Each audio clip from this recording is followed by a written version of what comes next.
Alexandra, and I'm a hairstylist here at DOOSTING Salon on Newberry Street in Boston. I've been working behind the chair for 10 years now, and I wanted to create some videos for my clients at home and also other clients that aren't in Boston and able to come see me to show them how to do their own hair at home. Doing my own hair always came kind of naturally to me. I have naturally curly hair, and when I was younger I just couldn't stand it, and so I locked myself in my bedroom, and this was before flat irons, or at least before I had one, and I taught myself with, I don't even think I had a round brush, some kind of paddle vent brush, and taught myself how to blow dry my own hair, and I got pretty good at it. And so over the years, obviously I have added some other tips and tricks, and I wanted to create some videos for you guys to learn how to do your hair at home. And so today I'm going to show you how to make this look that I'm wearing now. Just some nice casual beach waves using the GHD iron. My hair is naturally really curly, and so I did a basic blow dry, nothing too crazy and not totally perfect. The ends aren't totally smoothed down because they're going to get smoothed down by the iron. The product that I used when I blow dried was the DAVINES Oil All-in-One Milk. That has the heat styling, protection, as well as moisture, and kind of helps to seal the cuticle down. And then I also use the DAVINES Volume Mousse, and so I use that just at my root, and it provides volume and just a teeny bit of hold. And then the final thing that I layered on is the ORIBE Gel Serum, which has radiance and magic. It actually has little gold flecks at it when you look in it, and it adds a ton of shine, and it has a little bit more muscle behind it, and so that will help hold the shape of the blow dry and also give more longevity to the curls. Okay, so now I'm going to start curling my hair with my tried and true GHD iron. This iron is actually almost 10 years old. I've had it since I started behind the chair here at DOOSTING. And I'm going to start off sectioning my hair. All my friends make fun of me because these butterfly clips are my favorite clips to use. And I might be known to walk around the house with them. I don't usually wear them in public, but a couple times I may have forgotten they were in my hair because they're so comfortable. Anyway, so I start out sectioning my hair right above my eyebrows, kind of right above the temple, and section just a little rectangle on the top of my hair, and put your first clip in just like so, and then right at the temples, and sectioning back. I'm just using my fingers and kind of feeling for it. The sections don't have to be totally perfect, you just want them to be clean and neat so that you're not getting your hair tangled up with each other. The final section I'm putting is right above my ears. Again, just looping back and clipping it up and out of your way. You can do it with less clips, but this is easier because I always start on the bottom and just work my way up. So my hair is pretty short right now, as you can see. If your hair is really long, what you want to do is just split your hair down the middle, pull it all forward, and it's actually much easier because you can just work all in the front here, and you don't have to be a contortionist like you're going to see me do. So if your hair is long, curl up front. So right now, I'm just going to go by feel. If you do have the luxury of having a mirror behind you, that's wonderful because you can use that to see what you're doing. But doing it by feel, especially if your hair is short, is perfect because you don't need the curls underneath to be exactly perfect because you're not really going to see them. So I start out in the middle. I take my iron, and this was actually a trick that took me a long time to learn. I'm right-handed, and so on the right hand side of my head, my curls were always perfect, and the left hand, I couldn't turn them far enough. And so I finally realized if I turn my iron upside down, put the iron in, and just drag it through. Once it's through, just kind of grab your curl lightly and just drop it. And so as you can see, the motion that I'm making isn't that of using a traditional curling iron. It's actually the edge of the GHD iron that's making the curl. And drop it down. And so it's almost as if when you're using scissors to curl ribbon on a present, it's that kind of motion. And so you're making continual contact with the hair. You want to make sure you're using even tension and just let it slide through. And then once you get to here, you can switch your hand and do it forward. So again, I'm doing vertical sections, making sure the hair is smooth, just placing it down. So then I'm going to drop down my next section, kind of keeping it a little bit organized, but not going crazy about keeping it clean. So again, the hair is clean, it's not tangled. Placing the iron in, as soon as you put the iron in, you want to start moving it. If you stutter a little bit, you'll get little kinks in your hair. And also, you just don't want to leave the iron on your hair too long. That's the beauty of the GHD irons, is because of their tri-zone technology, they heat evenly. And so that way you can just glide it through,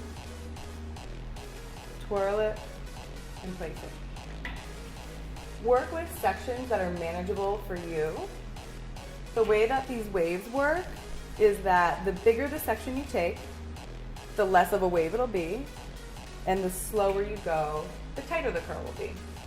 And so whatever style you're going for today, this is kind of my basic one, like my kind of everyday go-to. Beach wave, curly, but not too crazy. The ends are kind of straight. As a rule of thumb, you do want the waves going away from your face on both sides. But once you're in the back, you can kind of mix it up a little bit. And it doesn't have to be totally perfect, and that gives it more of a lived-in look anyways. You're like, oh, I did that intentionally.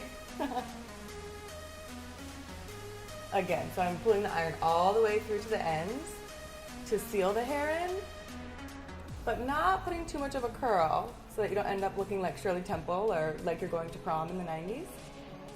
And if you do get a curl that's a little too boingy for you, just grab it and lightly tap, tap, tap the ends, and it just smooths that right out.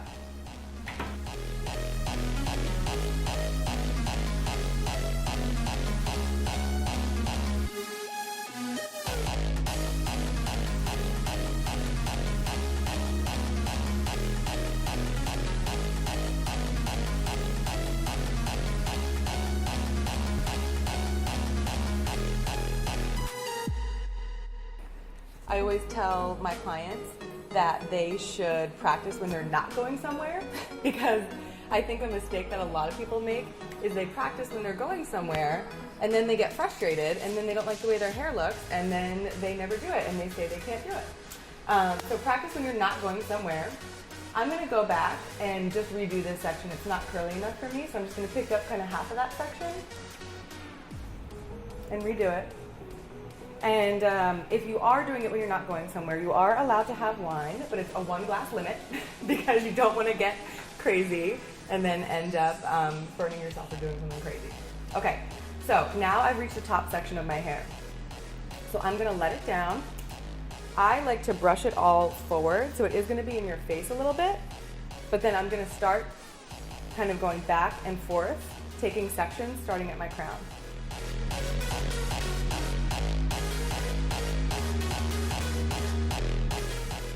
So, I'm just going to tap the root and then start the curl. All the way through. Place it.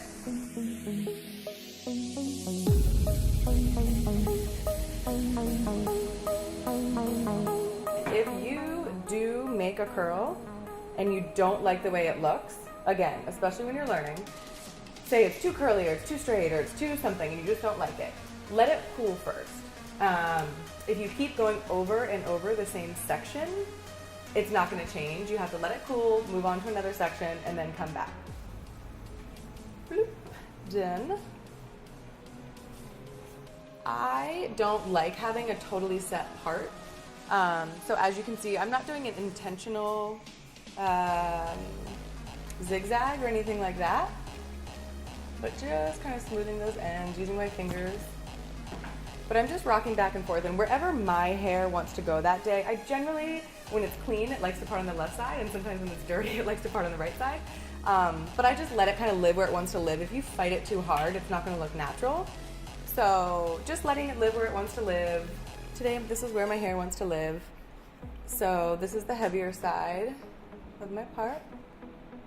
Just kind of rocking it. And when you get to the very front, I'm going to let this guy come over there. You don't want to put a totally huge ringlet in the front. Like, that's even a little bit too much for me, so I might smooth it out. But now you're just going to do a little bit of a bend and a little bit of a drag. And so it marries in with it. And what I'm doing now is just using my hands to kind of combine the sections without disrupting the curls. And then I'm going to come over to this one little last piece and do the same thing, just a little bit of a bend. And now you can kind of take it down, shake out your hair a little bit, use your fingers. Once these curls are in, they're in there.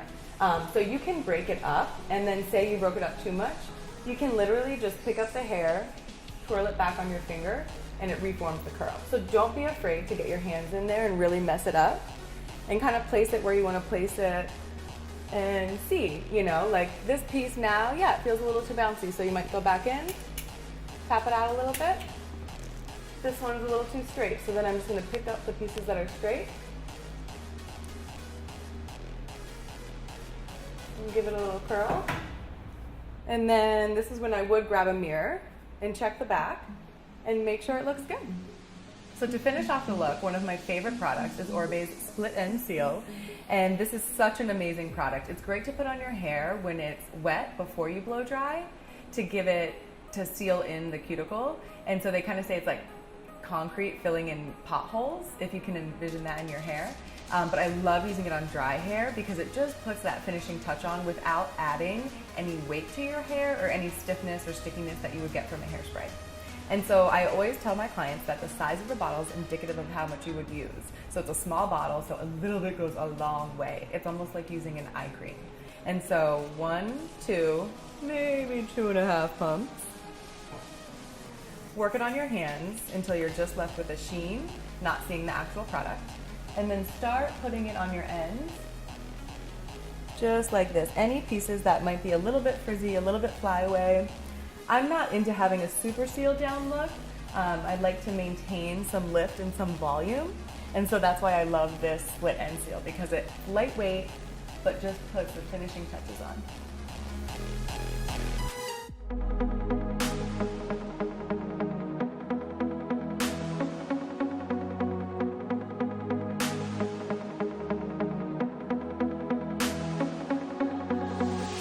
So if you want more of me, check out my website at www.thealexandrashow.com and my Instagram at @TheRealAlexandraShow.